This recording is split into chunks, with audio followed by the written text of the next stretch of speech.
Oremos. Pai, ajuda-me na ministração da Tua palavra, que ela seja espírito e vida para todos nós. Senhor, eu sei que Tu és maravilhoso, porque Tu pegas uma palavra que sai da minha boca e transforma em algo poderoso no coração meu e dos meus irmãos. Obrigado, porque isso só o Teu Espírito Santo pode fazer.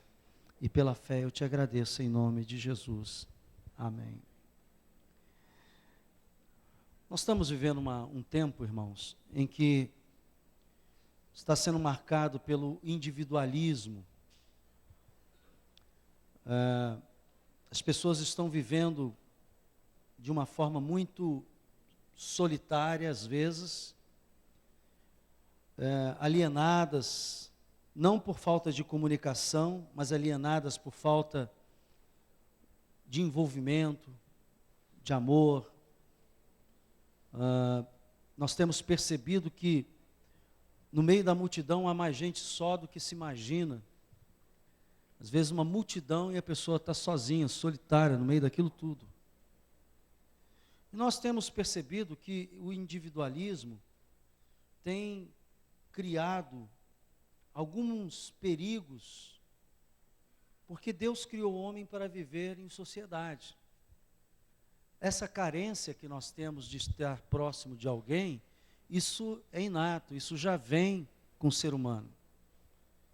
A carência de constituir família, a carência de ter uma pessoa ao lado, a carência de ter filhos, tudo isso já é uma determinação divina. Ele disse, não é bom que o homem viva só. Então, a solidão, ela foi detectada por Deus que é uma coisa ruim. E a Bíblia, em outro texto, explica, o solitário, a pessoa só, ela intenta contra a verdadeira sabedoria. Em outras palavras, a pessoa quando está sozinha, ela cria todo um mundo e acaba fazendo coisas que verdadeiramente vai contra a sabedoria de Deus. Por esta razão, nós temos visto aí livros de autoajudas que proliferam nas livrarias, né? Porque muitas vezes as pessoas só encontram algum tipo de consolo na leitura de um livro que fale sobre o tema, ou que ajude a pessoa.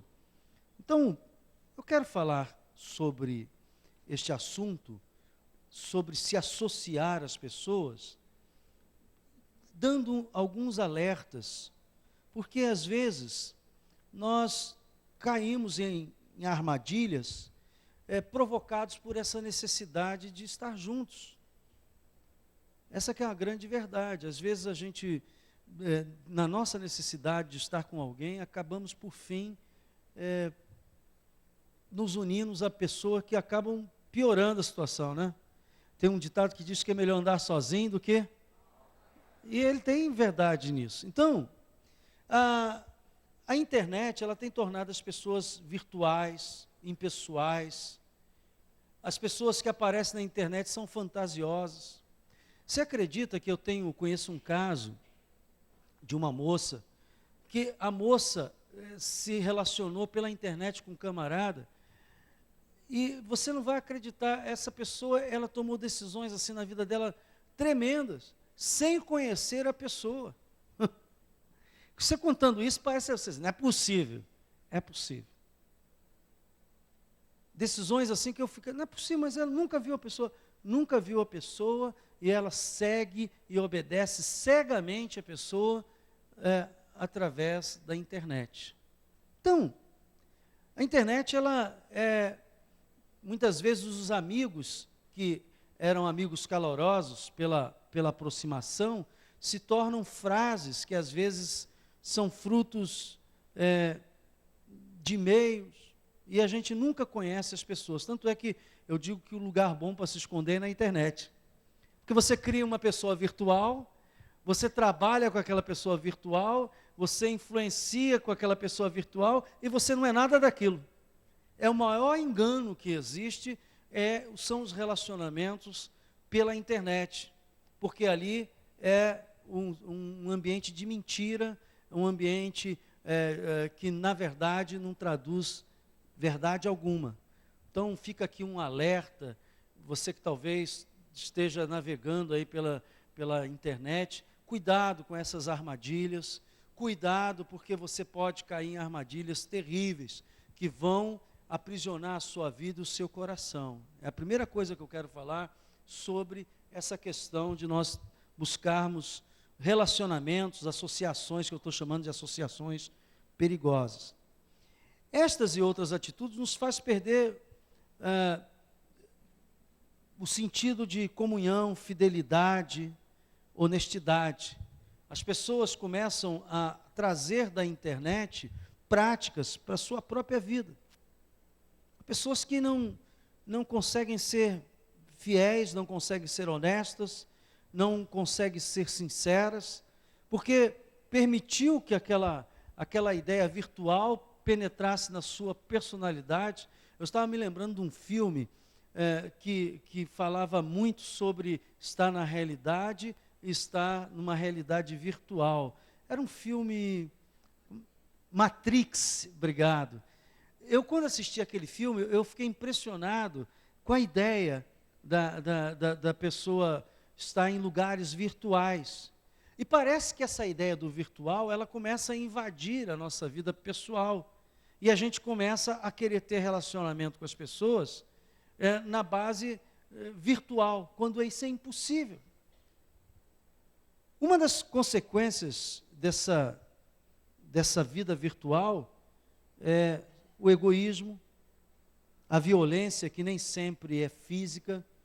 Nós temos visto, às vezes, violência nesta área moral, violência social, psicológica, espiritual, como o diabo usa isso de forma errada. Eu não estou dizendo para você abandonar a internet, irmãos, e vamos levantar uma bandeira contra a internet, não é isso que eu estou falando. Eu estou falando que essa mentalidade, ela começa a invadir, e ela tem contribuído muito para que se faça associações perigosas, em busca de suprir essa necessidade. A verdade é que nós temos que ter cuidado com isso. Mas hoje eu quero me ater a essa questão do isolamento, do egoísmo, do ponto de vista espiritual bíblico.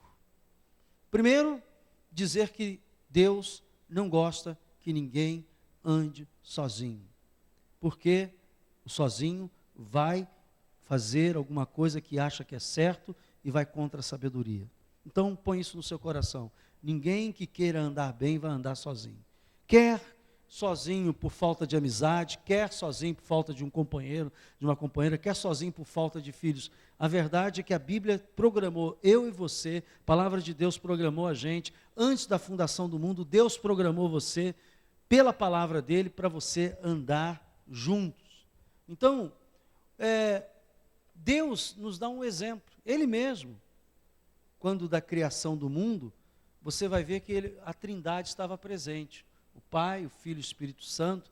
Enquanto criavam o mundo, Ele usa o verbo lá, você pode conferir isso comigo, Gênesis 1, 26, quando Deus está criando, Ele fala assim, olha só,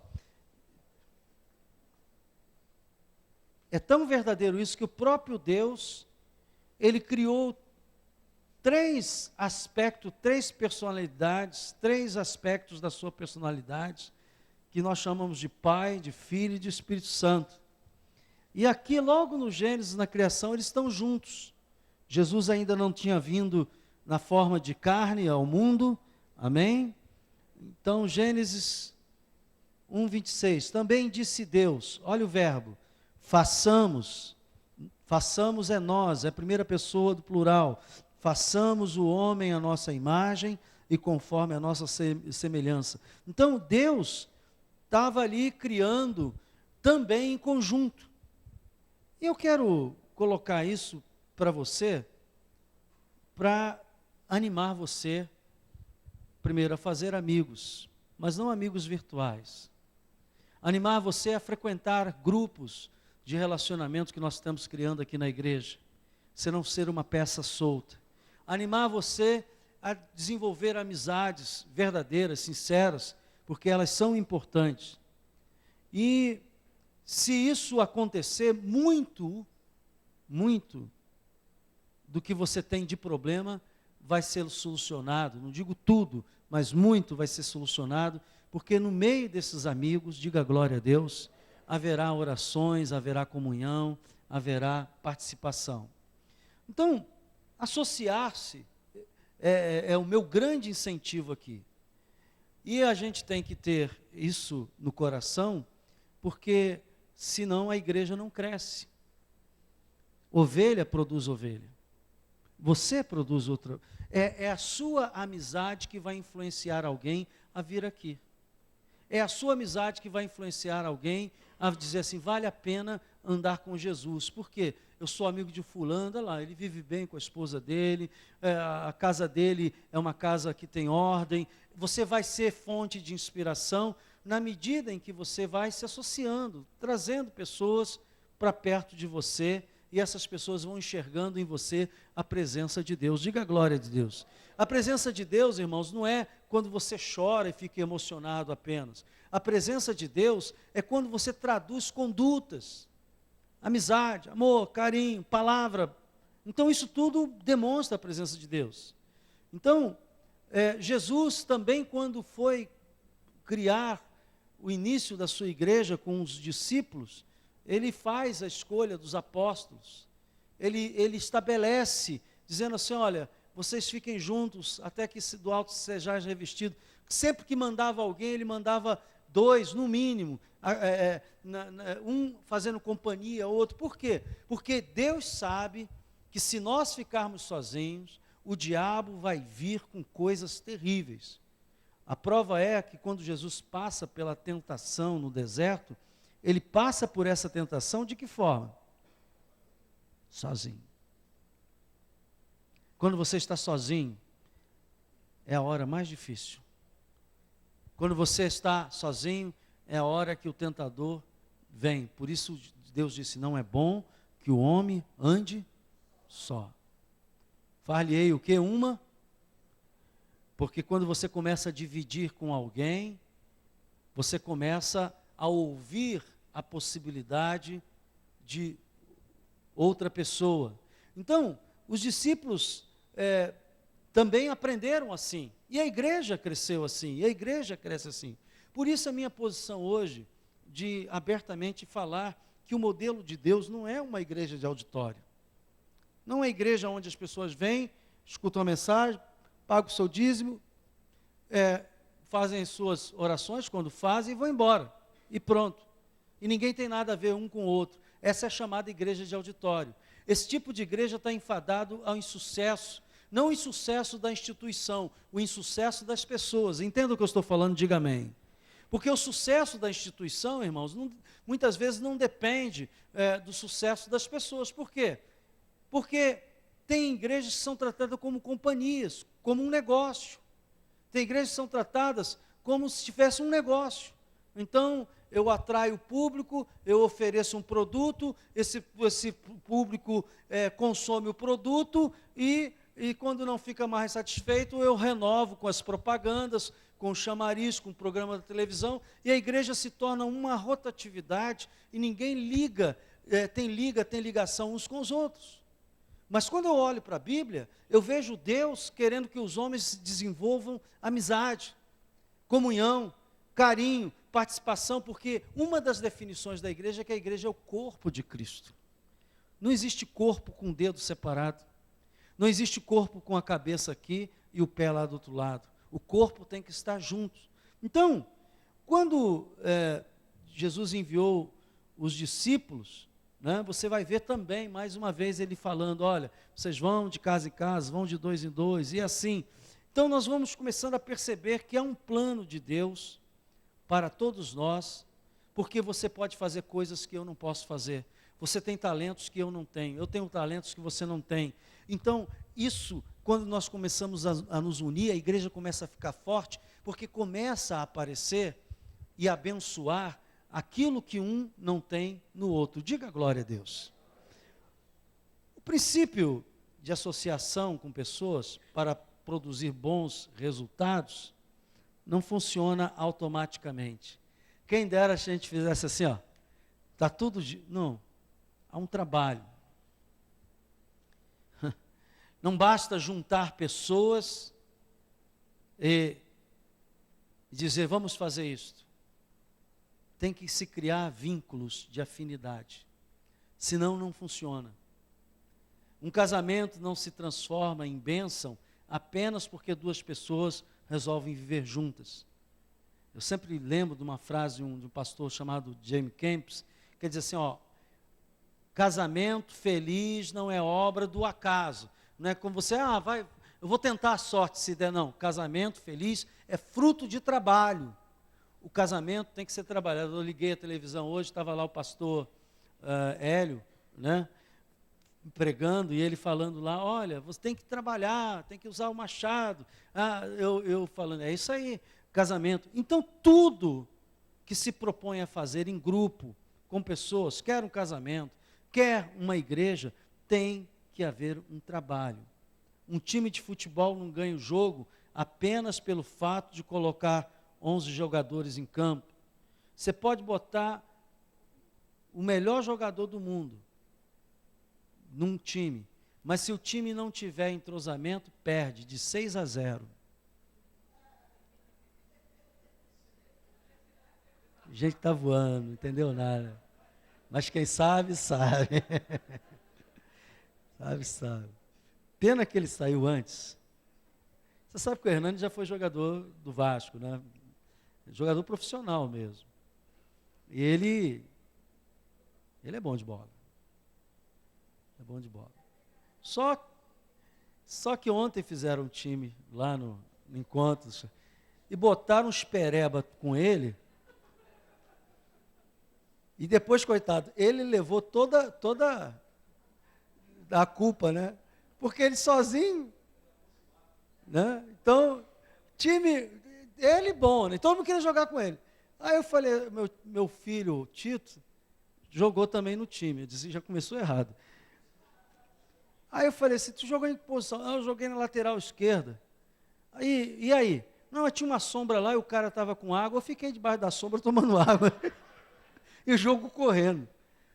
O Jadnilson resolveu filmar-se jogando. Então ele jogava com a câmera. Eu sou bom. Ele está aqui, estou falando, ele está aqui. É verdade que estou falando? Você pode botar o melhor jogador do mundo, que time não tem entrosamento, não tem. Tomara. Aí chega o Manuel lá, dessa vez o Hernani, metemos 6.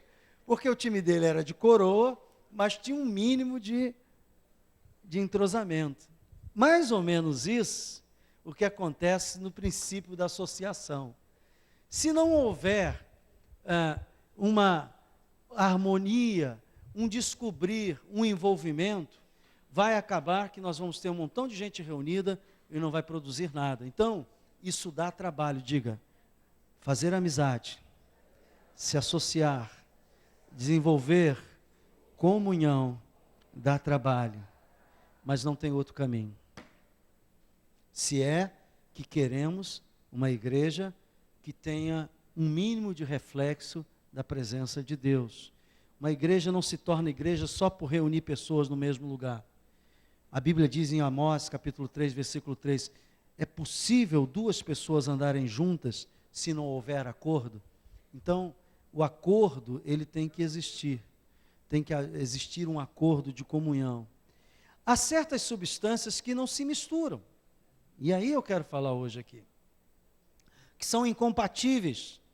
Não somam, não mesclam. Da mesma forma, a união só produz força realizadora quando todos empurram na mesma direção. Não adianta eu ter gente com genial, mas gente fazendo coisas no sentido contrário.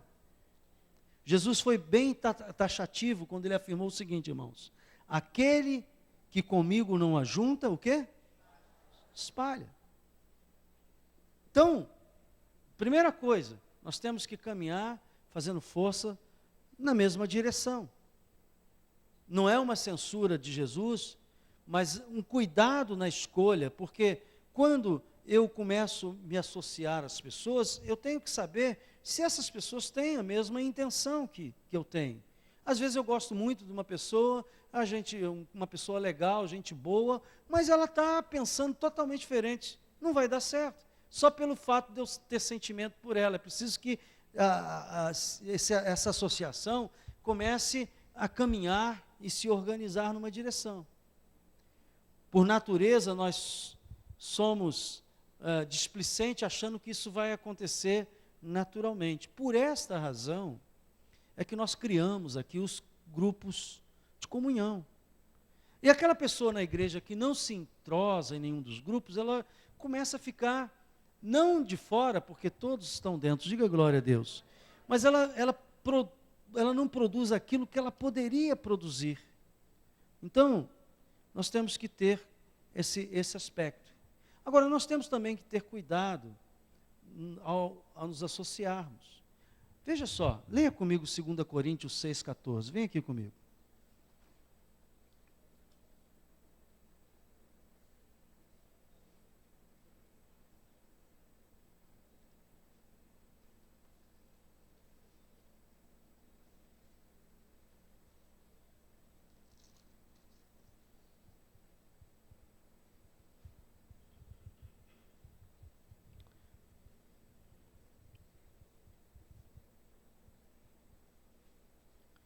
Começa dizendo assim o apóstolo Paulo, nessa carta, nessa epístola que ele mandou à igreja em Corinto, ele diz assim, versículo 14, capítulo 2, versículo 14.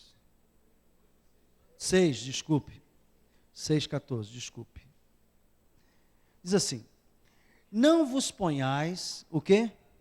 Em julgo desigual com os incrédulos, porque que sociedade pode haver entre a justiça e a iniquidade? Ou comunhão da luz com as trevas? Que harmonia entre Cristo e o maligno? Ou que união do crente com o incrédulo? Que ligação há entre o santuário de Deus e os ídolos? Porque nós somos santuário de Deus vivente, como ele próprio disse, habitarei e andarei entre eles, serei o seu Deus e eles serão o quê? Meu povo. Então, olha só, a Bíblia diz que a gente tem que tomar cuidado com quem a gente se associa. Dentro da igreja, primeiro plano, nós imaginamos que todo mundo está querendo buscar a Deus. Você concorda comigo? Diga amém. Essa é a imaginação e é o que a gente tem que ter no coração. Mas você sabe que até mesmo dentro da igreja, nós temos que ter cuidado porque há pessoas que entram com o espírito completamente errado. Porque isso aqui é uma panela grande, irmãos, que vem todo mundo. Vinde a mim, todos vós que estáis cansados, oprimidos, sobrecarregados. Então vem todo mundo. Só que a Bíblia diz que quando os filhos de Deus foram se apresentar na presença de Deus, sabe quem estava lá no meio? Satanás. Está no livro de Jó. Diz que quando... Vamos lá em Jó, só para você entender o que eu estou falando. Jó, eu não me lembro. Capítulo 1. Esse é um chute santo. Mas eu tenho certeza que é no 1, porque é logo no início da história. Pastor, você é espertinho? Já aprende alguma coisa. Alguém achou? Quem achou? Versículo 6. Quem achou aí? Quer ler? 1:6.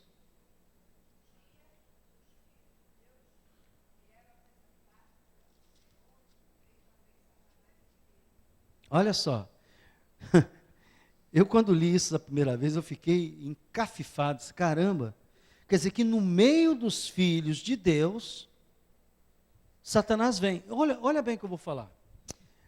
Satanás conhece todo o esquema da igreja, sim ou não? Porque ele era de Deus.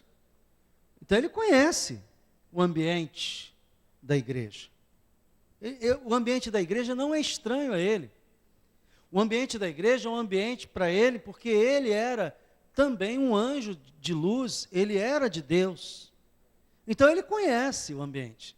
E a Bíblia diz que no dia em que os filhos de Deus se apresentavam, ele veio no meio. O que eu quero dizer é o seguinte, que quando nós estamos aqui reunidos, a igreja, irmãos, o meu desejo, o meu sonho, a minha intenção é de que todos que chegaram para buscar a Deus, diga glória a Deus.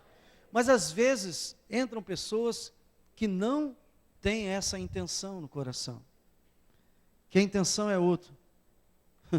E às vezes a gente, inocentemente, se associa a essas pessoas que acabam, se você não tiver um cuidado, Deus não te despertar, não dizer, fulano sempre está com esse espírito, fulano sempre está criticando, fulano sempre está fazendo isso, fulano sempre está com essas intenções, porque a Bíblia diz que a boca fala. Se você começa a se aproximar de uma pessoa que a boca dela começa a falar tudo aquilo que é errado, que é contra a palavra, que é pecado, dê um passo atrás, porque a boca fala do que o coração está cheio. Aquela pessoa pode ter Bíblia, cara de crente, vir à igreja, mas dentro dela está se processando outras coisas que não provêm de Deus. E nesta hora você tem que ter discernimento para dizer assim, eu não vou ficar andando com fulano. Olha que eu estou falando dentro da igreja, imagine fora. Imagine o seu ambiente de trabalho, imagine onde você mora. Muitos dos nossos problemas têm como origem a quebra desse princípio, que a Bíblia diz, não vos ponhais em julgo desigual. É a Bíblia que está dizendo, olha, veja lá, essa pessoa anda fazendo coisa assim, assada, e você tem andado com ela. Cuidado que daqui a pouco você está fazendo a mesma coisa que ela faz. Porque a influência para o mal é mais forte que a influência para o bem, irmãos, no mundo. Você sabia disso? Não, não tem nada demais. Por isso que a Bíblia diz que o mundo inteiro jaz. Então a influência do mal é maior. Você concorda comigo? Diga amém. A Bíblia declara isso. Então, se eu começo a andar com uma pessoa que só conta piada suja, fala palavrão, ou uma pessoa que sempre está insinuando coisas ruins, você tem que dizer assim, opa, peraí, será que eu estou me associando? Será que eu estou inundando o meu espírito, enchendo o meu espírito com essas coisas? E a gente tem que ter este zelo para não se colocar em julgo desigual. Porque ele diz assim, que sociedade é entre a justiça e a injustiça? Ou a comunhão da luz com as trevas? Ou que harmonia entre Cristo e o maligno? Não há. São opostos. É água e azeite, não se mistura. Não é que você vai dizer assim, ó, não falo nem contigo porque eu sou crente e o meu pastor falou. Não, não é isso, irmãos, que eu estou falando. Eu estou falando é o envolvimento emocional. É o envolvimento de compartilhar coisas, é o envolvimento de contar segredos, é o envolvimento de fazer projetos, de fazer sociedades. E cuidado, porque a Bíblia diz que você pode cair numa armadilha. Nós temos que ter cuidado com isso, porque Satanás, ele é audacioso. Ele entra até na igreja para tentar roubar os filhos de Deus. Eu tenho visto casamentos, sociedades comerciais, igrejas enfraquecidas, porque quebraram este princípio. Que princípio? De não se colocar em julgo desigual. Nós temos que ter esse cuidado. Nós que temos o mesmo Jesus Cristo, o mesmo Espírito Santo, as mesmas promessas, temos que nos associar em oração, temos que nos associar em propósitos de batalhas espirituais para vencer o mal. Então, a Bíblia diz que Deus derrama a sua bênção. O Salmo 133, versículo 1 diz assim, aonde há a união, Deus derrama a sua bênção. Deus espera que nos associemos para ver coisas boas. Mas, mesmo nos associando, temos que ter cuidado para isso. Eu escrevi, deixei aqui uma colocação inteira. E eu vou dizer uma coisa para você. Satanás, muitas vezes, para se associar com a gente, ele usa encantamento. O que é encantamento? Eu já preguei sobre isso aqui alguns anos atrás na igreja. Encantamento é um tipo de feitiço, é enfeitiçar. Encantamento, eu fui olhar no dicionário, é seduzir. Encantamento é cativar. Encantamento é arrebatar uma pessoa. Então, a Bíblia diz que Satanás, quando ele quer destruir uma pessoa, a primeira coisa que ele faz é encantar a pessoa. A pessoa para de enxergar a realidade como é. E isso acontece só na mente da pessoa. Ele não muda nenhuma realidade externa, mas na cabeça da pessoa, ele cria um mundo que não existe, ele encanta. E eu vou dizer uma coisa para você, é um negócio tão sério que eu me arrisco aqui a fazer uma afirmativa.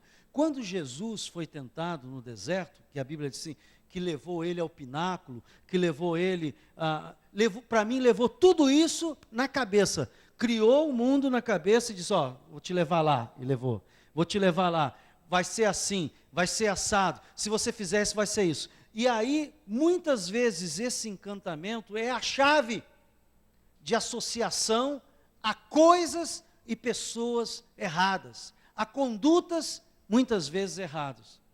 O encanto começa no nosso coração.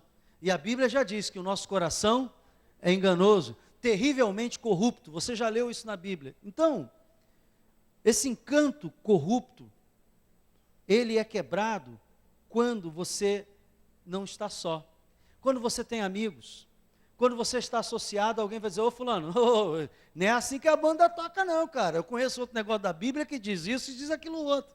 Vai o outro dizer assim, não irmão, peraí, olha, você está indo por aí, mas não é assim não. Porque, então Satanás encanta, isola, porque no isolamento e encantado, a pessoa dana a fazer uma besteira em cima da outra, sem medo de errar. Por isso, irmãos, quando uma pessoa se converte, ela tem que estar ligada a uma congregação, a uma igreja, ela tem que estar ligada a irmãos, porque isso é uma áurea de proteção que Deus coloca para que a gente não caia nessas armadilhas do diabo, e sempre tem uma voz profética de um irmão, usado pelo Espírito Santo, diga glória a Deus, para dizer, olha, isso é assim, isso é assado, para orientar.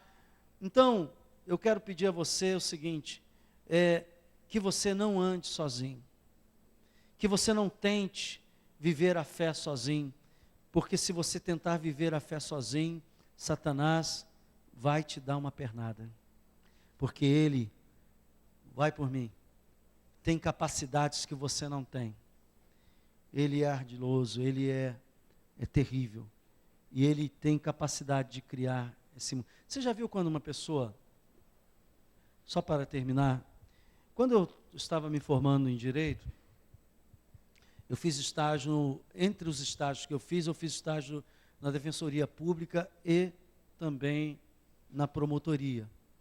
Então fui estagiário dos dois órgãos. E lá eu vi muitas coisas acontecerem. Um do período dos estágios, eu fiz o estágio no Tribunal do Júri, onde acontecem os crimes contra a vida, tentados ou não. E lá eu vi pessoas declarando o seguinte, dois amigos saem para caçar, amigos de anos, acostumados a brincar um com o outro, e lá, quando estão lá caçando, o outro brincou, pai, que nada, está aqui, tua mulher está lá, não sei o quê, mas falou isso brincando. O outro vira para ele, já estava acostumado a brincar, não era uma amizade de 1 ano, 2 anos, estamos falando de uma amizade de 15 anos. E dá um tiro no outro assim. Ele mata o amigo. Estava sendo julgado por causa disso. E eu vi quando o juiz interrogando ele naquela ocasião, ele começou a chorar. E ele disse, eu matei meu melhor amigo. E eu não sei explicar até hoje por quê.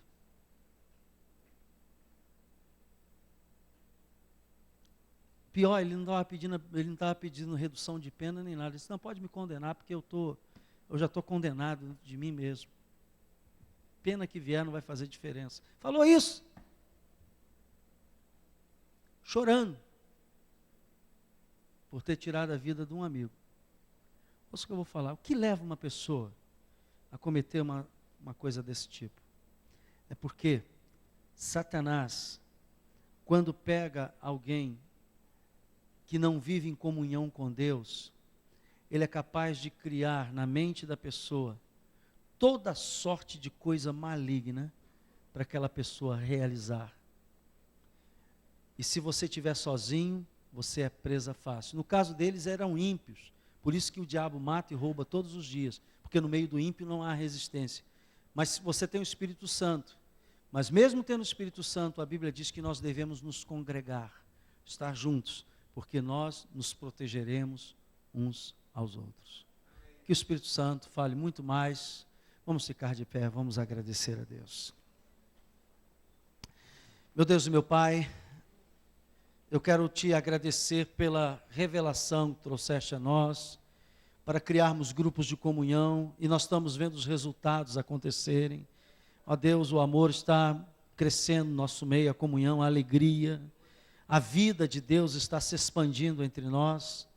Mas, Senhor, também que nós tenhamos o nosso coração em alerta, que tudo isso é bom se andarmos na Tua Palavra, e que se a Tua Palavra estiver dentro de nós. Guarda-nos, ó Deus, das associações erradas. Ó Deus, nós, fora deste lugar, temos muitos contatos, por obrigação de ofício, por questão familiar, e tantas outras questões, ó Deus. Mas eu quero te pedir, guarda, Senhor, a nossa vida, de nos associarmos, de começarmos a ter comunhão com pessoas erradas, Senhor, para que nós não colhemos na nossa vida aquele fruto ruim, Senhor, dessas associações. Se houver alguém sendo encantado por Satanás, ó Deus, em alguma circunstância, que nesta manhã seja liberto, em nome de Jesus. Se houver alguma mentira de Satanás inundando o coração dessa pessoa, seja quebrado agora. Revela a ela, Senhor, a Tua verdade. Revela agora o Teu reino. Revela, Senhor, a Tua palavra e coloca no coração dela o desejo de obedecer. Fortalece a mim e os meus irmãos, ó Deus. Em nome de Jesus, eu te louvo e te agradeço, e que todo o povo de Deus diga amém e amém. Bom dia, meus irmãos, bom almoço, vamos na paz.